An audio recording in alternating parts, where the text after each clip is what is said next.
евентуално пукање на цевки поради замрзнување на вода, но нашиот Кире ќе ни обезбеди експертиза и ќе не заштити од овој проблем. Кире, добро утро.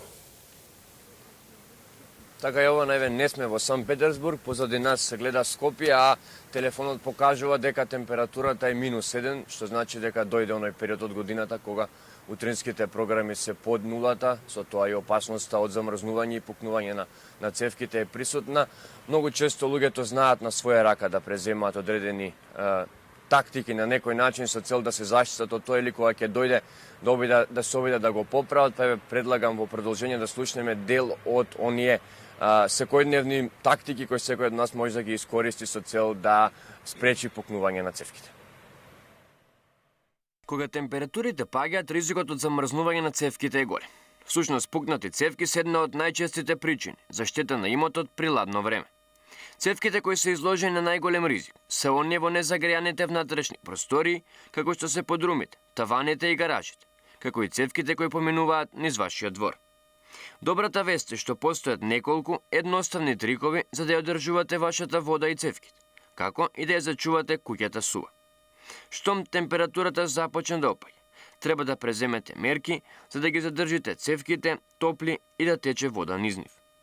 Иако некои од чекорите кои треба да ги преземете ќе ги зголемат сметките за вода и струја, сепак дополнителниот трошок не е ништо во споредба со големата сметка за поправка од евентуалното замрзнување и пукање на цевките и водомерите.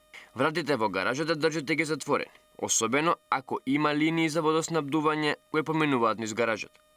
Отворете ги вратата од кујната за да овозможите потопол воздух да циркулира околу водоводот.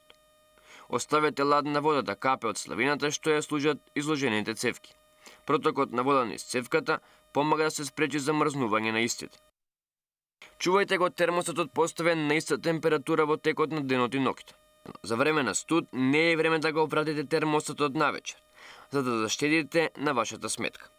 Ако планирате да бидете одсутни некое време, стопирајте го вентилот или оставете ја температурата константна во домот на најмалку 5 степени Целзиусови. Долгорочно додете изолација на таваните, подрумите и просториите за полнење.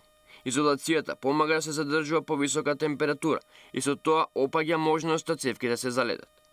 Доколку цевките веќе замрзнале, тогаш искористете некој од следните начини за да се обидете да ги одмрзнете. Пронајдете го делот од цевката за кој се сомневате дека водата е замрзната. Вклучете го фенот или грејалката и доближете до местото. Држете одредено време и бидете упорни.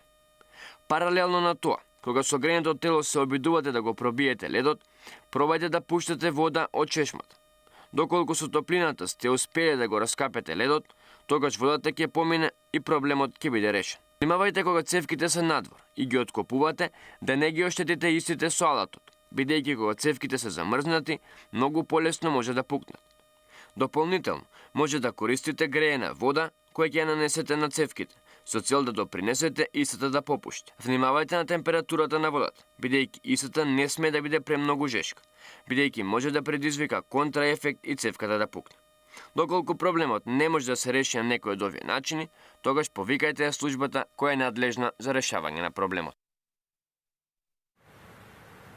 Така еве, ние во овој момент ќе позборуваме со секторот, со службата кои што се надлежни за решавање на ваквите проблеми и оние кои треба да ги дадат потребните совети со цел да не дојде до таква ситуација. Денеска мој соговорник е Зоран Стојанов, директор на сектор Водовод. Господине Зоран, минусните температури се веќе тука, како што реков, еве пред малку телефонот покажа -1, очекуваме се поладен период. Што е што луѓето треба да го преземат со цел да не дојде до пукнување на цевките и водомерите во овој период?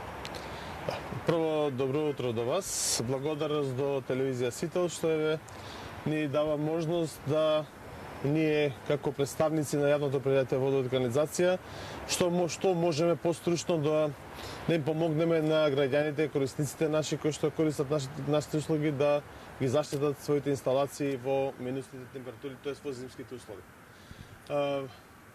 Најважно од се е да кога се гледа инсталацијата биде направена прописно така како што треба. Тие што имаат направена прописна инсталација, најдобро е својата инсталација преку испустите вентили кои што се вградуваат на самата инсталација, да доколку се наоѓаат инсталациите надвор, значи затворените простори, не се уште вака да речам не толку многу ниски температури, да ги испразнат инсталациите и тоа е можеби најбезбедниот, не можеби, него е најбезбедниот начин да се заштитат инсталациите од прскање.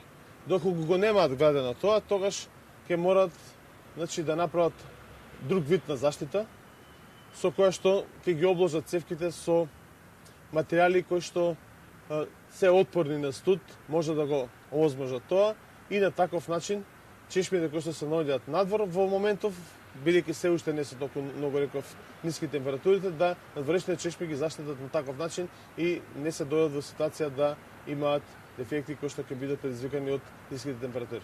Така е, во моментов се уште не се меѓу како што спомнавме, доаѓа зимата и се она што ќе биде, ќе следат се поголеми минусни температури, колку на дополнителна изолација може да помогне при заштитата од овакви проблеми. Како и што кажав, најбезбедниот начин е сепак да се инсталацијата која што е надвор да биде, таа испразнета од вода, да биде направено испуштање на водата што се наоѓа во нејза и да на тој начин веќе, да речам, имаат некоја си 100% гаранција дека нема да се случи дефектот.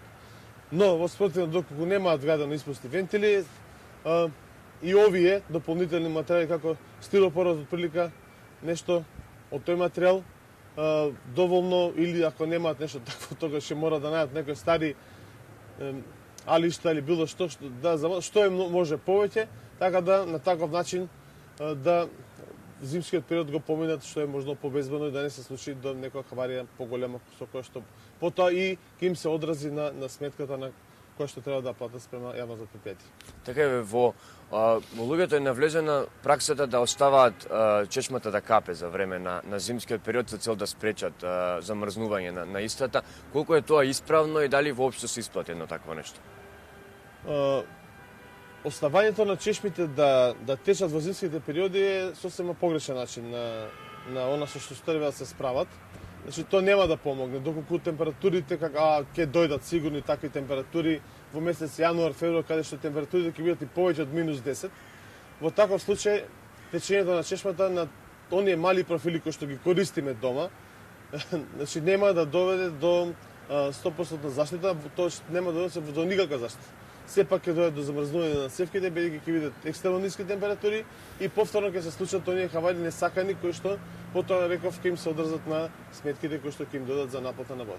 Така и покрај тоа сепак сигурен сум дека во овој период ваквата пракса се применува, колку тоа допринесува за неконтролирано, тоест непотребно трошење на водата во овој период. Кај граѓаните кои што веќе имаат водомери градени, тоа ќе им се одрзи на нивната сметка. Но бидејќи знаеме дека има и многу диви приклучоци во градот Скопје, кај тие граѓани кои што бидејќи и така не ја плаќаат водата, единствениот начин кој што, тоест начинот кој што го користат најчесто за ова како што вие кажувате е со тоа што ги оставаат чешмите да течат 24 часа. Со тоа, значи, се зголема потрошувачката на вода во градот Скопје, за тоа се трошат енергии, трошиме струја повеќе, веќе нели како што има најава, и тоа сума сумарум го кошта и граѓаните и нас како предпријатие многу. Така е, во однос на тоа дека сепак ќе се случат случаи кои што ќе има пукнување на водомери на цевки во овој период, колку чести се ваквите интервенции во овој период и каде луѓето можат да се обратат со цел решавање на таков проблем? Во принцип, оние кои што имаат, кои ги почитувале правилата, тоест кои добиле регуларно решение за приклучок од јавното предпријатие, тие имаат инсталации кои што се наоѓаат на определена длабочина и тие се во принцип заштитени во шахтите или во домакинствата или во зградите. Оние што го немаат направено тоа, секако ќе дојде до хаварија. Имаме ние дежурен информативен центар кој што е задолжен 24 сати да ги прима сите повици од граѓаните кои што имаат проблем не само во зимските услови, него преку целата година, на телефонскиот број 30 73 010, каде што можат во секое време во текот на денот, значи да се јават, достат податоци каде е точната адреса на која што се случила хаваријата и нашите екипи кои што се наоѓаат на 20 локации низ градот Скопје, задолжени секој за секоја населба, ќе се додат и ќе се го санират доколку се наоѓа на нашата страна која што водната организација како јавно предпријатие е должен да ја одржува. Доколку е после водомерот, секако се е нивна обврска и тогаш ќе морат сами да си ја извршат санацијата. Така, Зоран Стојанов, ви благодарам за овие информации. Се надевам дека граѓаните, нашите гледачи, успеат да слушнат и дека ќе ги применат советите во пракса со цел да не дојде до непосакувани ситуации. Благодарам и на вас и јас се надевам дека граѓаните ќе бидат совесни и овие препораки кои што ние ги даваме, дека ќе ги искористат така да нема да се случуваат несакани последици и за нив и за нас. Така. Слушнавме што е она што треба да го направиме со цел да не дојде до непосакувани ситуации, тоа е до пукнување на цевките и водомерите. Во моментов сонцево се подаде, се излезе дека покажува дека ќе се покачи температурата над нулата, меѓутоа знаеме дека во периодот кој следува редовно температурите наутро ќе бидат под нулата, па граѓаните нека бидат внимателни. Доколку Александар и Јована немате дополнително прашање, ние овде би го завршиле ова вклучување од терен. Еве ги слушаме и камбаните од соборниот храм, се како што треба, сонце има, нема да мрзат бар преку ден цевките. Ти благодариме за ова јавување.